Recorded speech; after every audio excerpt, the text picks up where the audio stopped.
నమస్తే ఫ్రెండ్స్. ఈ వీడియోలో మనం చొల్లంగి అమావాస్య గురించి తెలుసుకుందాం. ఈ సంవత్సరం జనవరి 29వ తారీఖున మనకి చొల్లంగి అమావాస్య దొరబడుతుంది. ప్రతి సంవత్సరం పుష్యమాసం బహుళపక్షంలో వచ్చే అమావాస్యని చొల్లంగి అమావాస్య అని అంటారు. ఈ అమావాస్యని మౌని అమావాస్య అని కూడా అంటారు. చొల్లంగి అమావాస్య నాడు వైద్య వీరరాఘవ స్వామిని విశేషంగా పూజించి దర్శిస్తారు. ఈ రోజు వీరరాఘవ స్వామిని దర్శించుకున్న వారికి దీర్ఘకాలిక అనారోగ్య సమస్యల నుంచి బయటపడతారు. ఈ ఆలయానికి ఒక చరిత్ర ఉంది. సాలిహోత్ర మహర్షి అనే ఋషి ఒకనాడు బద్రి నుండి తిరువాలూర్ అనే ప్రాంతానికి వస్తాడు. ఆ ఊరిలో తను స్నానం చేద్దామని హృత్పాపనాశి అనే కొలనులో మునుగుతాడు. తను ఆ తటాకంలో మునిగి లేవగానే అలౌకికమైన భావనకు లోనవుతాడు. అప్పుడు తను అక్కడే నివాసం ఏర్పాటు చేసుకుని రోజు ఆ తటాకంలో స్నానం చేస్తూ మౌనం పాటించి సంవత్సరానికి ఒకటే రోజు తింటూ తపస్సు చేయసాగాడు. సంవత్సరం పాటు తపస్సు చేసి చివరి రోజు భోజనం చేద్దామని వరిపిండితో తను ఆహారం తయారు చేస్తూ ఉంటాడు.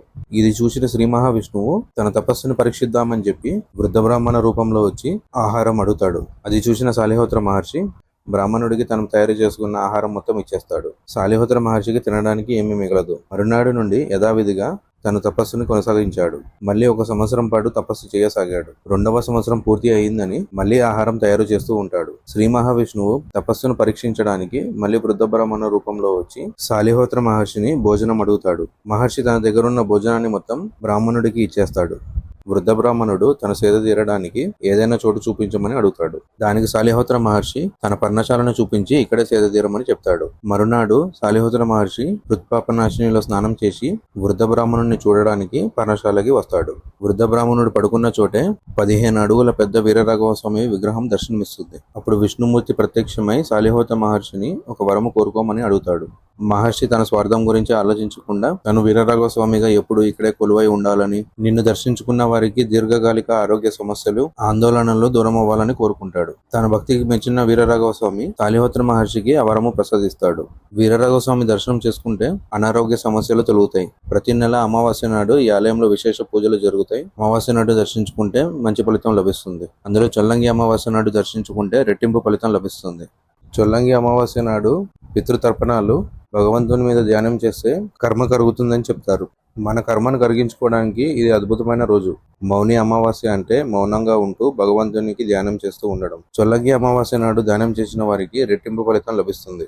ఈ రోజు ఉదయాన్నే లేచి నదీ స్నానం చేయడం ఉత్తమం. నదీ స్నానం చేయడానికి అవకాశం లేని వారు మీ అరచేతిలో నీళ్లు తీసుకుని ఇప్పుడు నేను చెప్పే మంత్రం చదువుకుని శిరస్సుపై నీళ్లు చల్లుకోండి. గంగేచ యమునే చేవ గోదావరి సరస్వతి నర్మదా సింధు కావేరి జలస్మిన్ సన్నిధిం కురు. ఈ మంత్రం చదువుకుని మీరు శిరస్సుపై నీళ్లు చల్లుకుంటే ఆ నీరు అన్ని నదుల పవిత్రతను పొందుతుంది.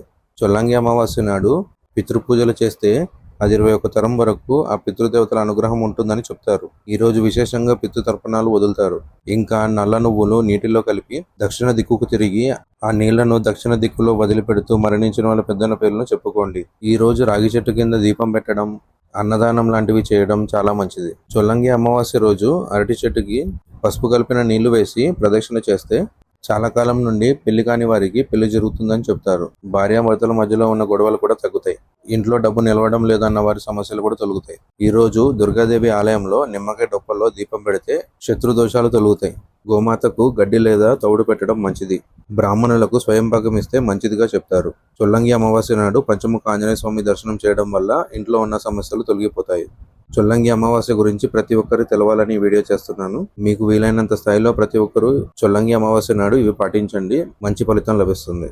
వీడియో నచ్చితే లైక్ చేసి, షేర్ చేసి, కామెంట్ చేయండి. టెంపుల్స్ కార్నర్ ఛానల్ని సబ్స్క్రైబ్ చేసుకోండి. Thanks for watching.